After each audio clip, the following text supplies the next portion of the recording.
வணக்கம். ஜனவசியம் யாருக்கு ஏற்படும் அப்படிங்கிறத பார்க்க போகிறோம். சனியினுடைய தன்மையால் தான் அந்த ஜனவசியங்கள்லாம் ஏற்படும் அப்படிங்கிறத இதில் குறிப்பிடத்தக்க ஒன்று. ஒரு 10 பேர் ஒருத்தர் கூட நின்று அவர்களை தலைவராக்கணும் அப்படின்னா அந்த தொண்டர்கள் அப்படின்னு சொல்லக்கூடிய விஷயங்கள் எல்லாமே இந்த சனியினுடைய தன்மை தான்.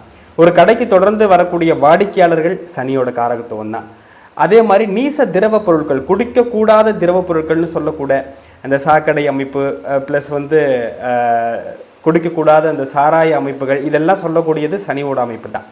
அப்போது இந்த சனியினுடைய காரகத்துவம் யாருக்கு மேலோங்கி இருக்குதோ அவங்களுக்கு சுப நிலைமைகள் இருந்தால் அதன் மூலியமாக வருமானமும், கூடுதலாக அசுப அமைப்பில் இருக்கக்கூடிய நிலைமையில் அதன் மூலியமாக செலவீனங்களும் ஏற்படக்கூடிய அமைப்பை நம்ம பார்க்குறோம்.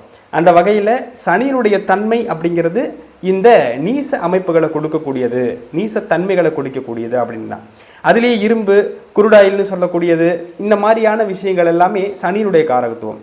ஏழ்மை நிலை, வறுமை, விபத்து, இதை சொல்லக்கூடியது கூட சனி தான். அதனால் சனி ஒரு ஜாதகத்தில் எந்த அமைப்பில் இருக்கிறார்ன்றதை பொறுத்து அவர்களுடைய தராதரங்கள் அனைத்தும் அமையும் அப்படிங்கிறத இதில் நாம் சொல்ல முடியும். நன்றி.